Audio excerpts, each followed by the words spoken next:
Good people of a great nation, I greet you warmly once again. It's another day, another Wednesday, when we usually meet on Development Focus with Jide Ojo.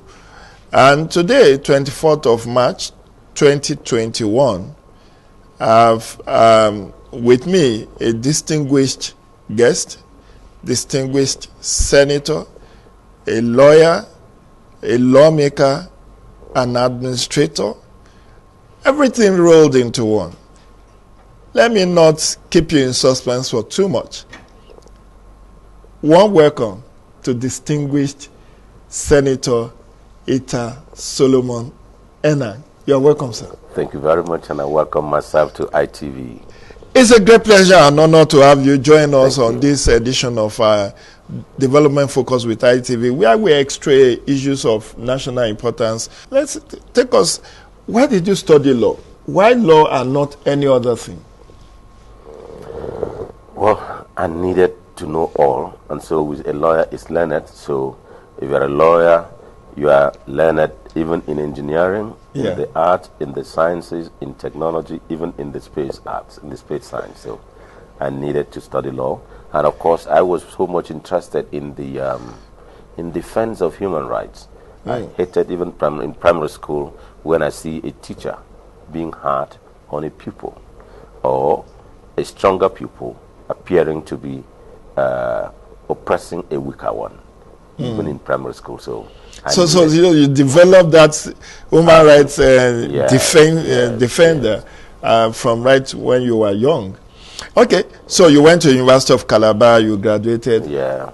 Were you a politician on campus? Because when I consider the fact that you started your political sojourn in 1987, so soon after your graduation. So how did you, were you in any of the unions and while you were in University of Calabar?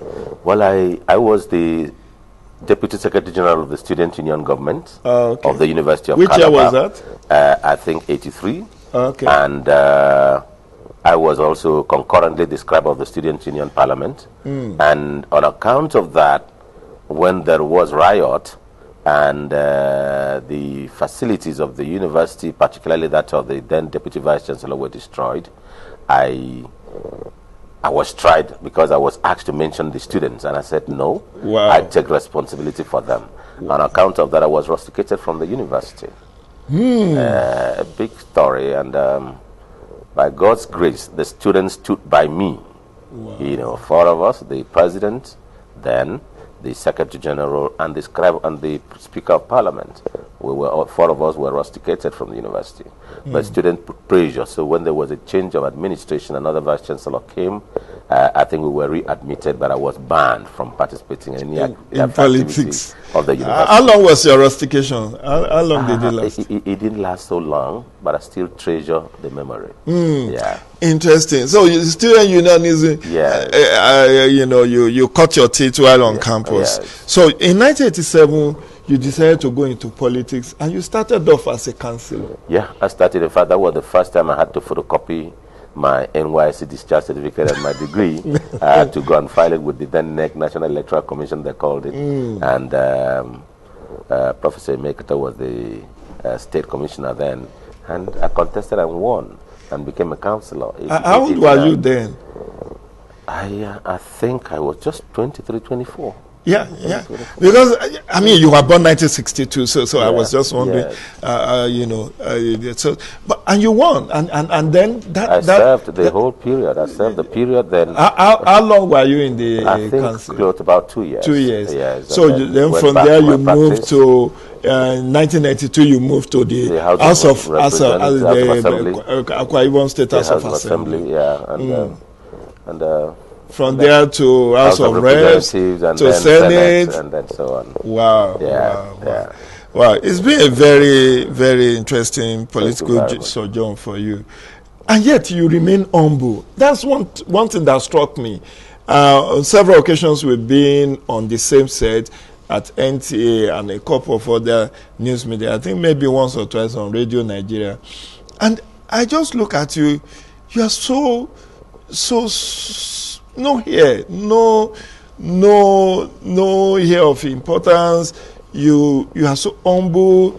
I was in your house early this month when you hosted Ayinde Shuaga to a retirement party, and you were serving the people.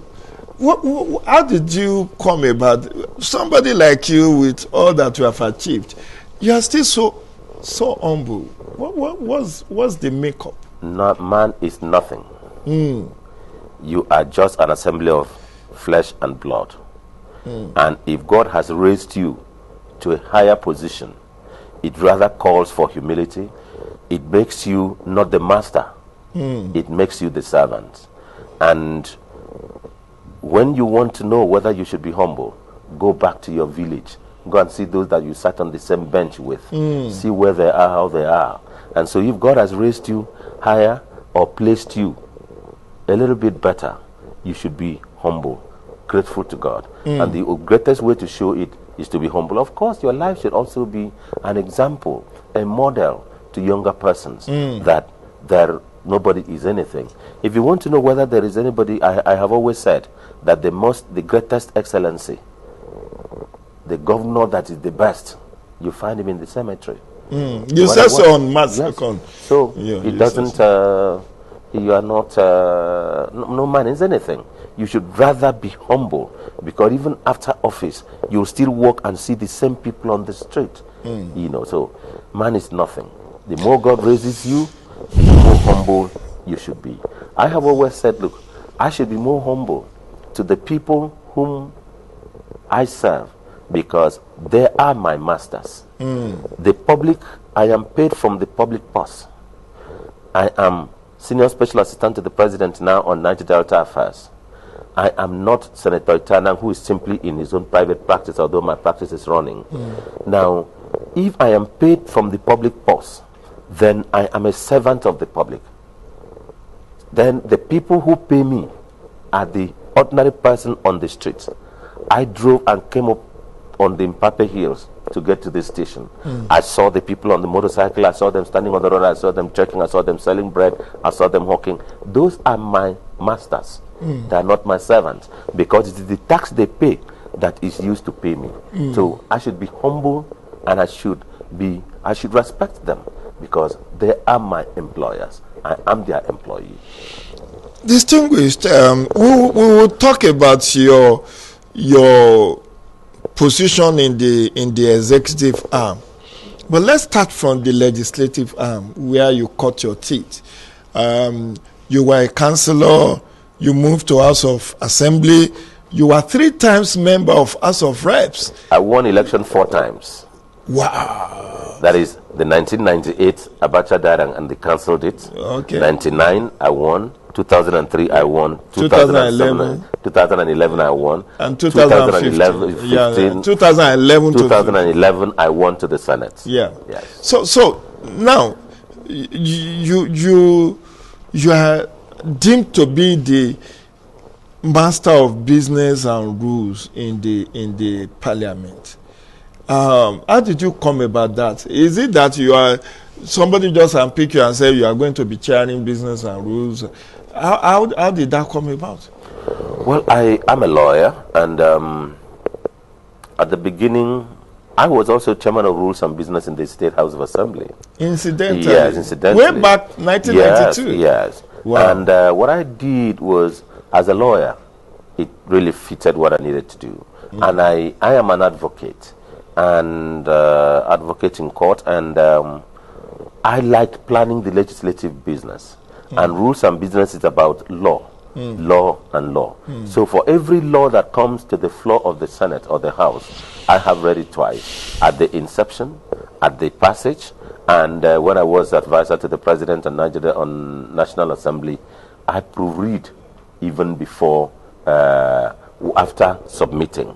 It's because sometimes you will have to also express opinion on the goings on in the bill, and then you have to share also. So every law I had. So I developed interest in that, and the first person found me useful to do it, Galinaba, But under Buhari, the former speaker, I was a deputy. Then Naba came, later I became the chairman. Then under Masara, I became the chairman. Under Ite, as speaker, I became also the chairman. Then under Bankole, I was also the chairman of Rules and Business. So when I got to the Senate, the president of the Senate also offered me, and I became chairman. So consistently, I think I'm the only person in Nigeria who has chaired consistently one committee throughout his tenure in the National Assembly and from the State House of Assembly. From State House of Assembly. For 16 years in the National Assembly. Okay, let's go back to the basics. When you were in the state, when you were councillor, what was that memorable time you can recall that was unforgettable for you? Because a councillor is also the parliamentary arm of the local government. Yeah. But people don't even reckon that there is a council at the local government level now, because of time we were like the executive to the chairman. We were the legislature to the chairman. Yeah. We were because it was from among the councillors that you choose a supervisory councillor. Yeah. Now we stood well. We stood out and we told the chairman what not to do, and we made sure that the budget was implemented, executed, and we looked at the challenges of each area. My particular ward that I represented is marshy. There was a lot of water, not allowing people to pass, yet not good enough to drink. So part of what I chose was to do culverts in my place around the ward. And one other thing we did was for a health center. So I remember that I had to get a carpenter to go and break the cooperative building, break the cooperative building so that we forcibly moved in beds and converted it to a health center. And I was told, look, this building belongs to the cooperative. I said, my grandfather contributed to this cooperative. My father contributed to this cooperative. If this cooperative, even is still working, people need health center more. And we cannot afford to go build a health center. We have a nurse. We have the beds here. So I used the Koba, what they call Koba, broke the health center, broke the cooperative building, and I moved in the beds, and I was ready for the worst. But the people moved into a hospital. Interesting. Now let's get back. You did that way back 1992, 93. And then that was in the council. That was at the council. In the State House of Assembly. 87. Yeah, in the State House of Assembly, one of the memorable things I remembered was that we opposed the governor. We stood against what he wanted to do when it was wrong. There was a time the governor forcibly Which sold... governor was that? Clement Obron Semen of blessed memories. There was a time he sold the generator belonging to the Champion Breweries then. And we said, look, you can't scrap the Champion Breweries. It should be working. You can't start selling the assets, stripping the assets. And from the State House of Assembly, I went with some of my colleagues and forcibly arrested the generator and the vehicle that it was, and hung the what we call a ye in my place, the traditional injunction, and brought boys out to protect it for 2 days. Wow. On the highway. Look, Governor, you cannot sell it. And another thing that I know I was arrested, I was detained as a member of the State House of Assembly for that. And I said, look, if I see the generator again, I will arrest it. So I was arrested and detained as a member of the State House of Assembly. Now again, another matter I remember was that we passed the judiciary self-accounting bill, that is to give autonomy to the state judiciary, and the governor refused to sign it, and we did override the veto of the governor. At that time, we override the veto of the governor. In 1992, 93. Yes, and that stands today as I think the only State House of Assembly that has overridden the veto of the governor who refused to sign a bill into law. It was anchored by me, Uwe Mekanum, Dr. Emmanuel Akmanabong, who were young men. Emmanuel Akmanabong is a medical doctor, Uwe Mekanum is a lawyer, I'm a lawyer. We championed it, we caused the overriding of the veto. So we passed the judiciary self-accounting bill to give the judiciary autonomy. So let's take it from that point. So much to talk about you and your foray into politics, into administration, into law.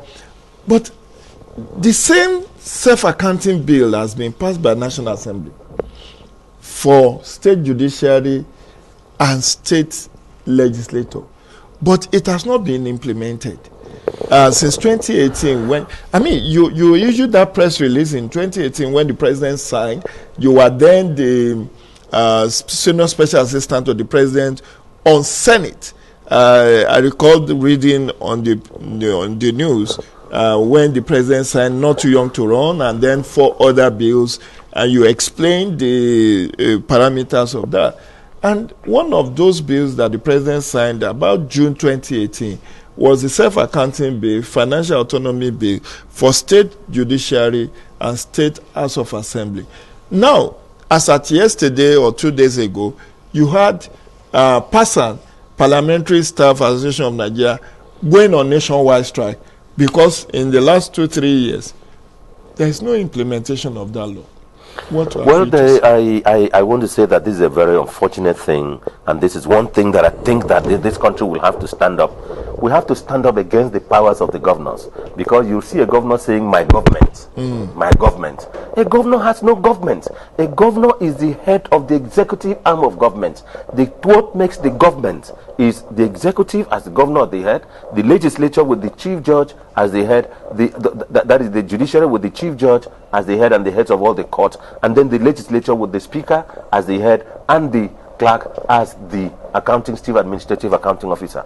Now, that law was passed as an amendment to the Constitution. Yes. The Constitution was amended.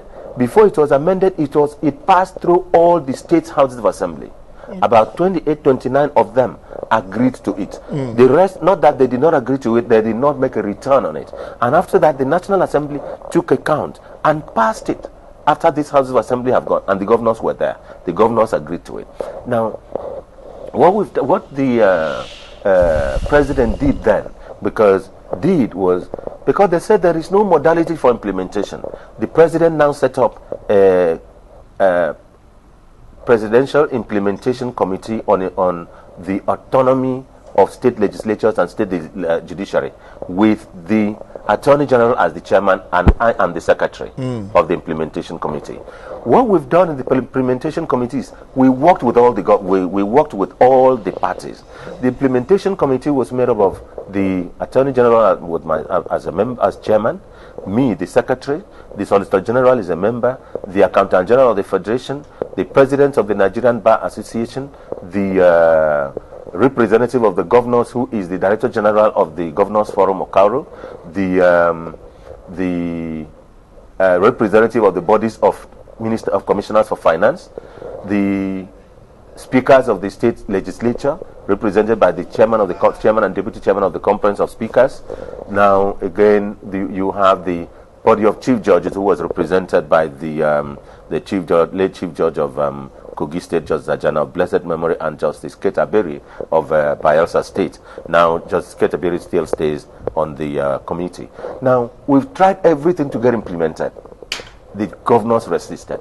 So we now said in the committee, after interacting with the governors, we had a conference at the Hilton. Now, the governors and all of them said there was no parameters for implementation. Then we now said, look, let us set a kind of template for implementation, that there shall be a body which will be made up of the accountant, the Commissioner for Finance in the state, or Accountant General, one of them as chairman, then the Chief Registrar, then the Clerk of the House, Chief Registrar of the High Court of the state, then the Clerk of the State House of Assembly, then the member or secretary of the House of Assembly Service Commission will be members. That when the money of the state comes, they will stay. For every year in the budget, all of them will stay, and then decide what goes to the House of Assembly, what goes to the legislature, what goes to the executive, and what goes to the judiciary. When that is done, they now put it in the budget and give it to the governor, and the governor will now take it to the House of Assembly and present it as a budget. That is what is there. And then later, the governor still said it wasn't enough, so we reduced it into executive order, and that led to Mr. President signing executive order 10, which is the modalities for the implementation.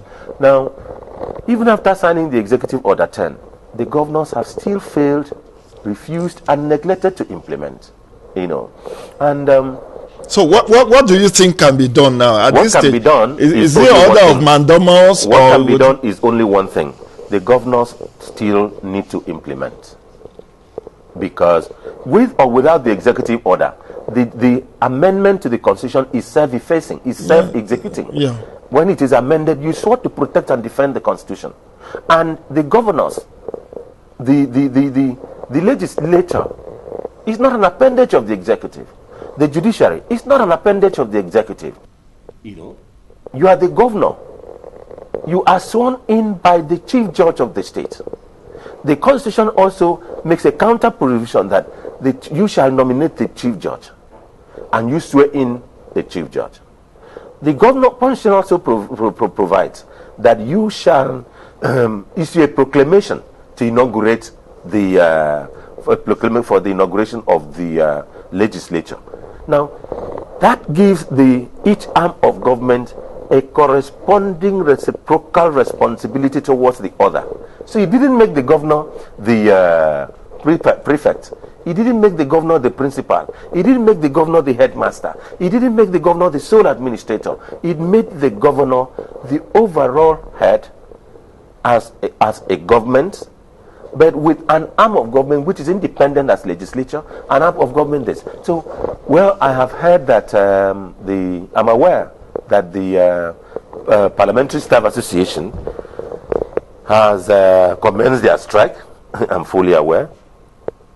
And last week, I received a notice from JUSUN, Judicial Staff Union of Nigeria, that they are proceeding on strike in the next few days. A notice of strike. And it is going to be total. That they told me it's going to be total. Well, they sent it to me as secretary of the committee. I have not commented because I don't have that. All we want to do is that we're still trying by way of engagement with the governors to implement. What is Mr. President asking the governors to do? The president is simply by executive order 10 saying, treat the House of Assembly of your state in the same way and manner that I have treated the Senate and the House of Representatives. Nothing else. He's saying to the governors, treat the High Court, the customary court of appeal, the Sharia court, the magistrates court, and all other courts the way I have treated the Supreme Court, the Court of Appeal, the Federal High Court, the National Industrial Court, the all other courts down the line at the federal level. And if the governors see and say that there is any way that the president has asked them to do for the judiciary or the legislature of their state different from the way that President Muhammadu Buhari has done and treated and related with the House of Assembly, the National Assembly or the judiciary, let them not do it. Let them tell the president, you are telling me to do this, but you have not done the same. So what's the way out? Can the state House of Assembly and the judiciary, can they file a suit and get an order of mandamus to compel the governor? Is it doable? Let me not speak on it. Okay. Let's move to another thing. You have this wealth of experience in legislature. Do you think Nigerians understand the workings of Nigerian Parliament or Nigerian legislature? Going by some of the protests, some of the misconception, they said, it's not me, the Nigerians do say the parliament, Nigerian parliament, they are overpaid and they don't work as hard. That there is no justification for the kind of payment that the National Assembly gets. And then you see issues of law. They said the reason why the president does not sign many of the bills is because there was no sufficient thoughts going into some of those bills. What's your take on that?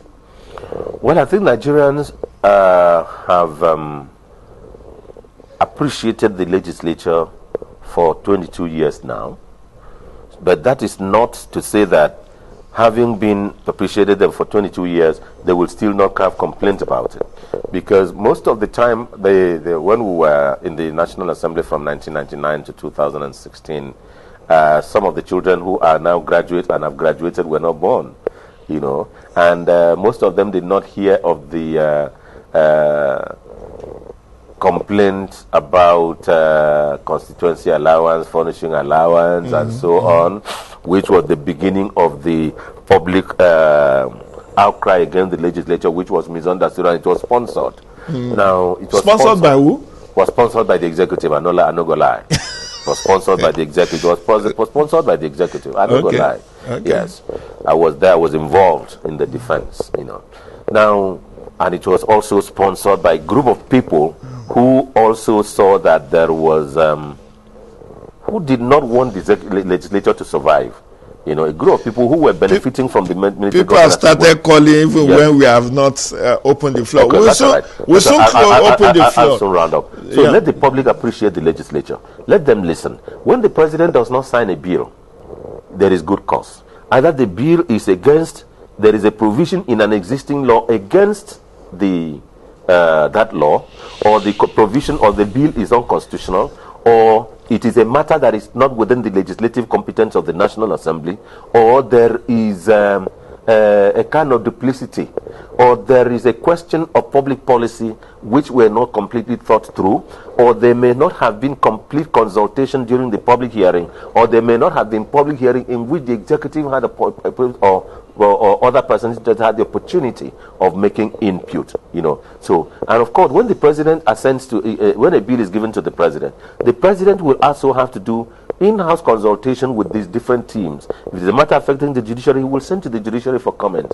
If it's affecting the finance, if it's affecting international community, if it's affecting, he will send to the Minister of Foreign Affairs, he will send to the Minister of Finance, he will send to the Budget Office of the Federation, he will send to the planning, and so on. When they make their comment, it will send to the Attorney General. When they make their comment stating the state of the law and so on, that will advise Mr. President as to assent or otherwise.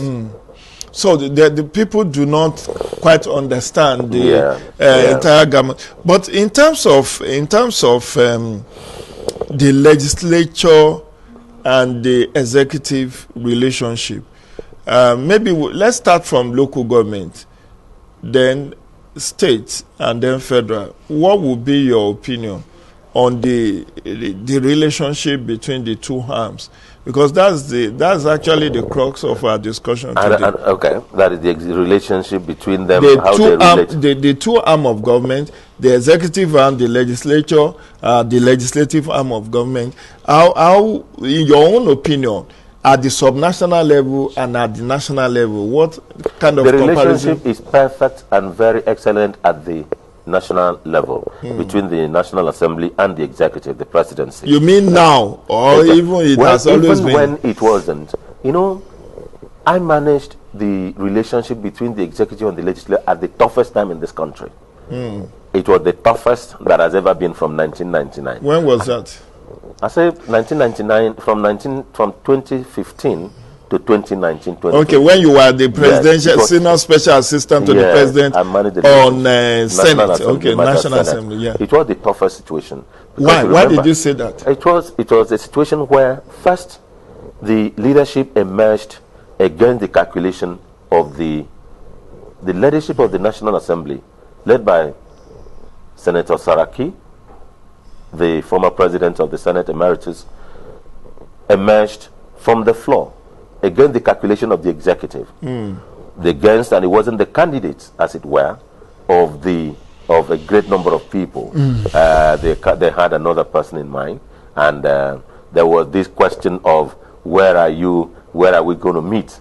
While the Saraki and others went to the National Assembly to gather for the purpose of electing as per the proclamation that was issued, the other group went to the International Conference Center to consult more, and I think they were just coming from the State House of Assembly from the states, and most of them were from the governors. So they believe that what you will have to go for consultation first before you come to vote. Whereas these other people were from the floor of the legislature. They know that when it is 10 o'clock, you have to gather on the plan, and that whether you are there or not, business will commence. So he emerged out of it, and later there was the final stage was that they decamped from the APC and they went to PDP. Both Saraki. Now again, it was a situation where the Senate President was from the APC at the beginning, and then the Deputy Senate President Ekweremadu was of the PDP.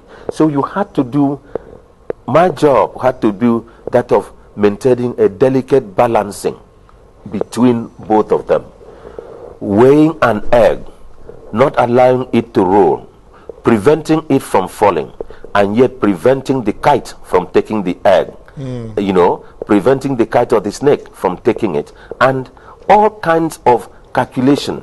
You had to be at your highest wit. Sometimes you have to be so humble that I had to behave below my person, below my status, because I believe that the greatest of what you should tell your boss is not why result was not achieved, but how difficult it was to bring results.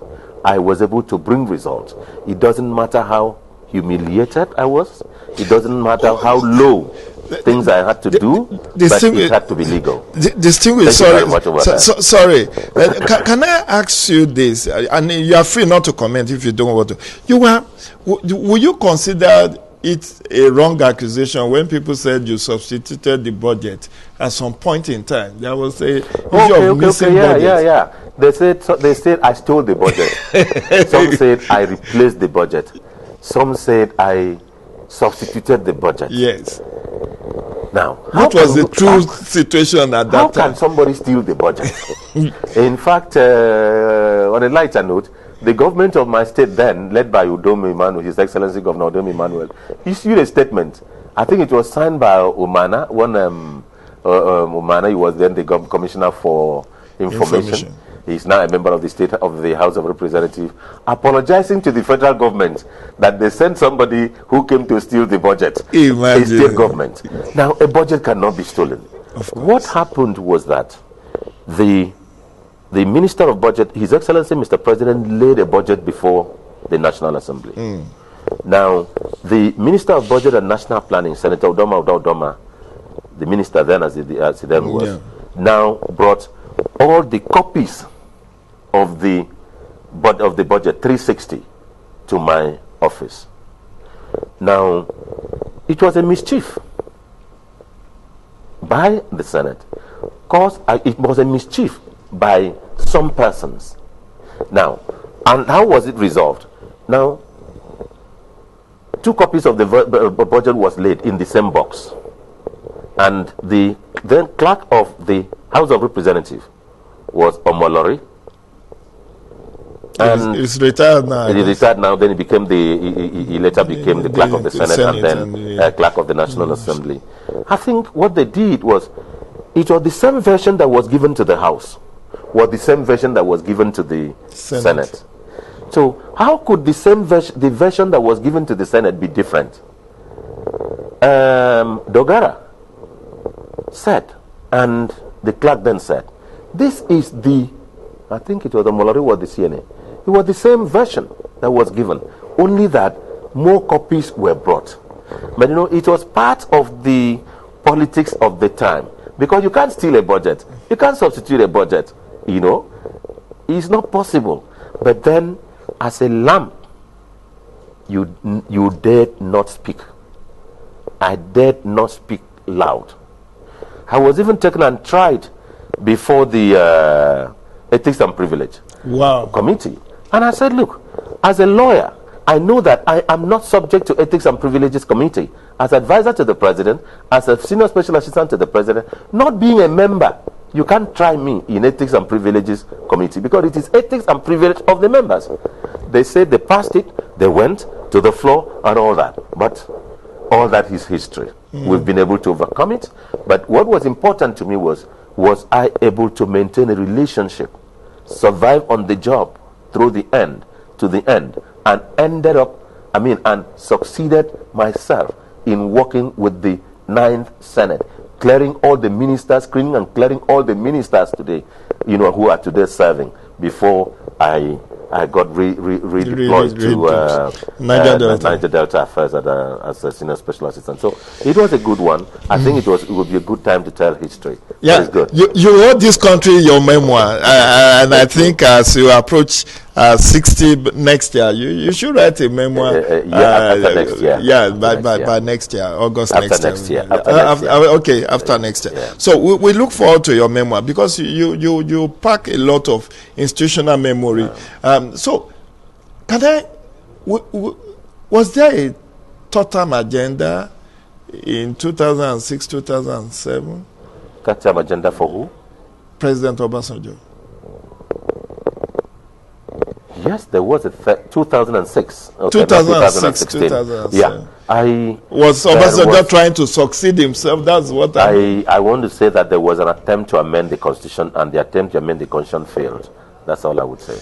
Okay, so back to the issue of subnational level. You said the relationship between the executive and legislature is now at the federal level. But what about the state level? At the state level, I want to apologize to my colleagues in the State House of Assembly. I apologize again to them. They are not acting the way we acted when we were in the State House of Assembly. They are not They are not asserting themselves, perhaps because of ticket. They are not asserting the independence of the legislature. But yet, if they want to assert, the governors will kill them. But what is the solution? It is autonomy. The autonomy will make them have their money. There is a level you still have your money, and then you have your projects and programs. You still relate with the executive at the party level and work well with the government. So the relationship is that of subservient. The House of Assembly have been beaten to cow, have been cowed by the governors. And I want to pray that the governors should just lift a little bit of the heavy weight on their legs on the legislature in each state House of Assembly. Okay. But let me commend the governor of Bayelsa State, because he's implementing the autonomy. I also commend the governor of Delta State. He's implementing the autonomy. And one or two even more Lagos. Of them. Yeah, Lagos State. In fact, Lagos was the first to start. And Lagos started it under Tinubu as the governor. And His Excellency Fashola. No. Professor Yemi Osinbajo. He was then the Attorney General of Lagos. Yes. I know. When you have a good heart and you advise well, you don't know where God will take you. He was the Attorney General of Lagos. He started and worked on the implementation with Asiwaju Bola Tinubu of the autonomy.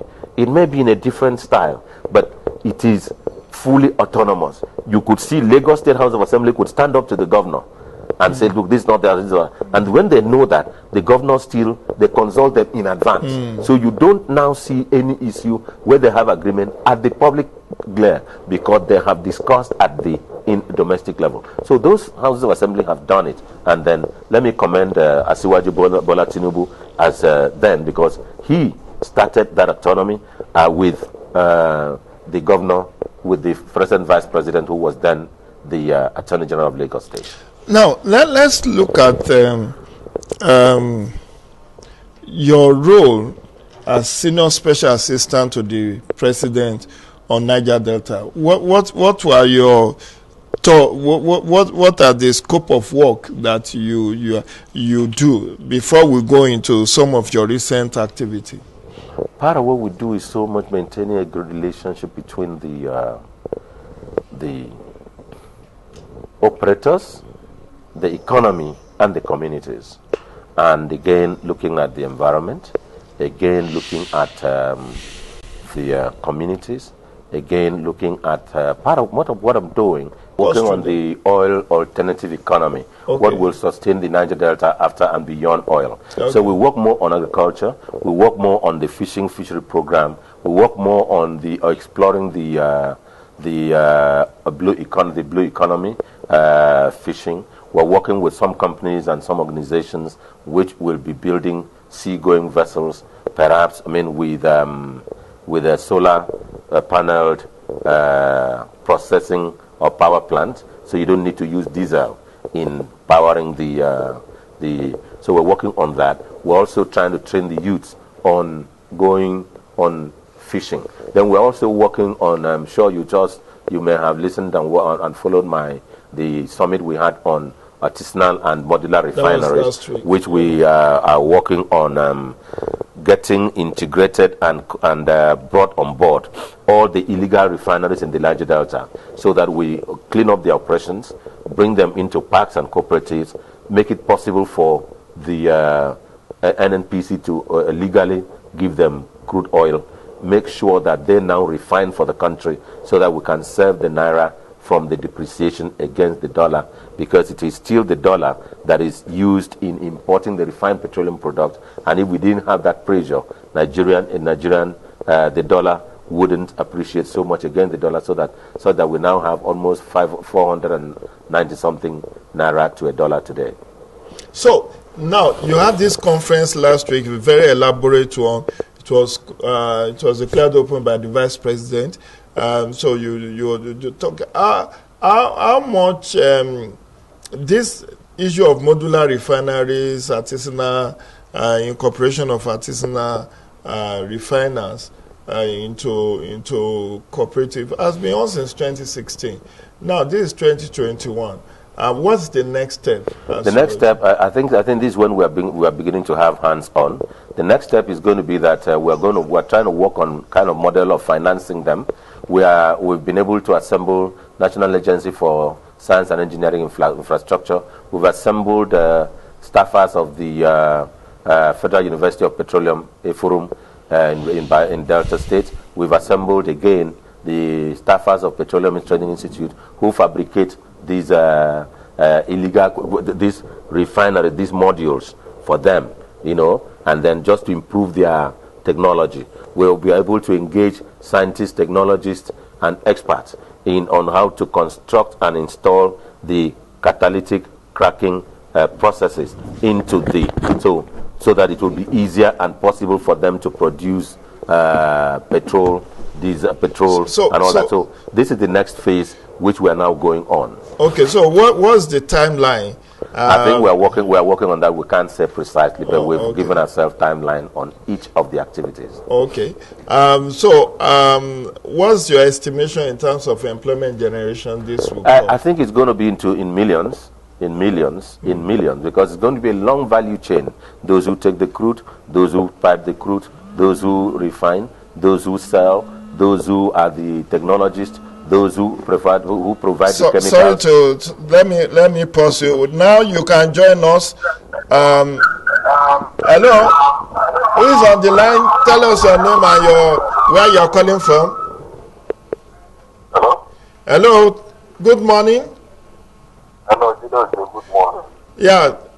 Tell us what's your name and where you are calling from. Dr. Omego is my name. Dr. Omego. Okay. Yes. We have with us distinguished Senator Enang, Senior Special Assistant to the President of Niger Delta. Any question for him? Yes, I just want a piece of advice for him. So, Enang, I hope you are hearing me. Yes, please. Hello? Yes, he's hearing you. Okay. So, Enang, I just want to advise you, the good work we are doing for the nation, please continue. Don't allow unpaid thinkers to derail you. Don't allow people of negativities to derail you, not from the good work we are doing. Just continue. And know that the heavens are looking at you. God is looking at you. Continue the good work and you succeed in Jesus' name. Amen. Thank you very much, Doc. Thanks for the words of encouragement and the prayers. So you can join us officially. The number is on your screen. You can call in to ask questions from distinguished Senator Enang. We have very few minutes. Now, Senator, I'm very much interested in the alternative to oil. We are being told that fossil fuel in the next 2 decades will be phased out. We'll be having electric cars. There may not be demand for crude the way it is demanded now. That so is the essence of the oil alternative economy. Okay. That is preparing the area, the Niger Delta, for a life after oil. Okay. Because the oil may still be there, but it may not be useful because there is now the electric cars. I have spoken earlier that part of what we're trying to do is working with the Greek consortium, and some we're now consulting the Koreans and not yet the Chinese, but we're trying to make effort with the Chinese for the purpose of building sea-going fishing vessels, fishing trawlers that are using solar energy, as a backup. It's only when you get to an area that you don't have enough sun to generate heat to power, so that this or the powering the fish processing machines, will be solar power based. That is what we're working on, so that the people could steal the ocean. The oil may not be there. The oil may be there, it's not useful, but the ocean will always be there, so that you now exploit the resources of the ocean. There is this other thing we're also working on, especially from my office. We're working on developing and breeding species of fish which survive in oil-ravaged waters. So it will not be that, the water is polluted, oil is not, fish is not. There are species of fish that survive in oil-ravaged waters. Okay, sorry, Senator. Hello, good morning. Hello, good morning. Yes. What's your name and where are you calling from? My name is Comrade Tony. I'm calling from Itama, Abuja. Okay. You are on to... I have a question for a distinguished dear sir. Okay, please go ahead. Yeah, my question is, what about the Nigerians, the Niger Delta youth that have been sent to outside for training? What about and what is happening to them right now? How are they faring over there?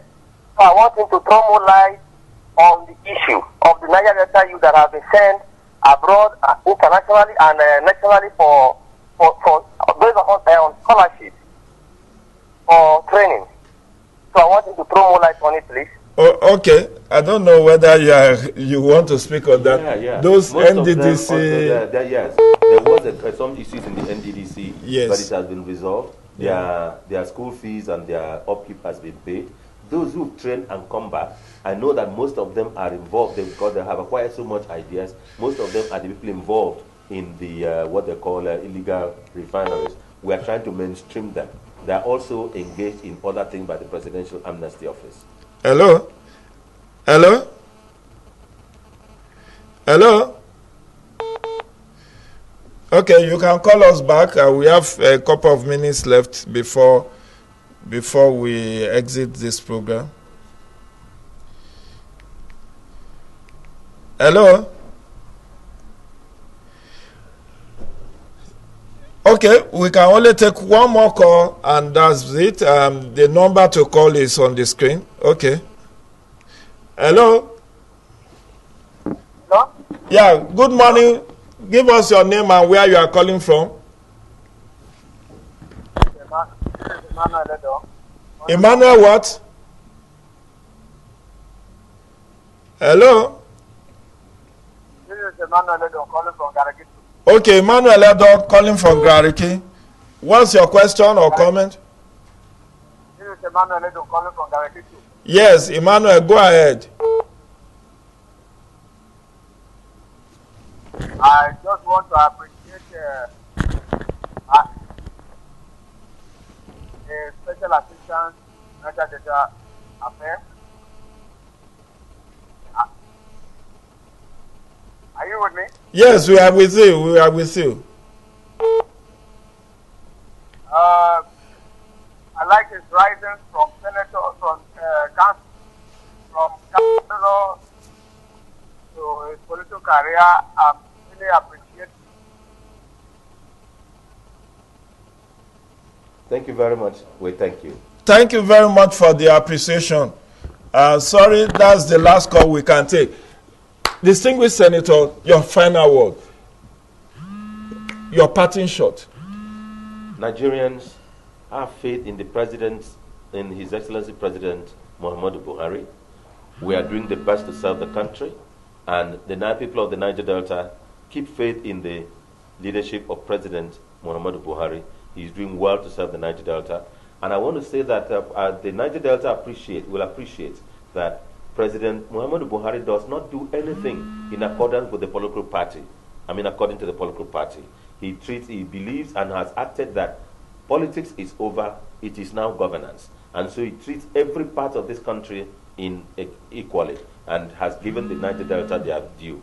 If you have any complaint against any of the actions of the president or any action of the federal government, please approach us, approach any of the ministers, approach your representatives in the National Assembly. They will give you explanation. If you can't, if you want and you want to talk to me, please, you can always reach me on my offices in Abuja. I also relate at the Niger Delta. Nigerians, it is well with Nigeria. Thank you very much. Thank you very much. We do hope when next we call you, you will oblige us. This is an ongoing conversation. We are focusing on how to develop Nigeria, how to make the country a better place for all to live. We are facing challenges now, but it will not last forever. Tough times never last. Only tough people do. Thank you very much, distinguished, for coming on the show. That will be the size of this first segment of Development Focus with Jide Ojo. We'll take a short break now, and then we'll have another segment. My guest is already waiting in the wings to come on show. Thank you very much, and do stay tuned.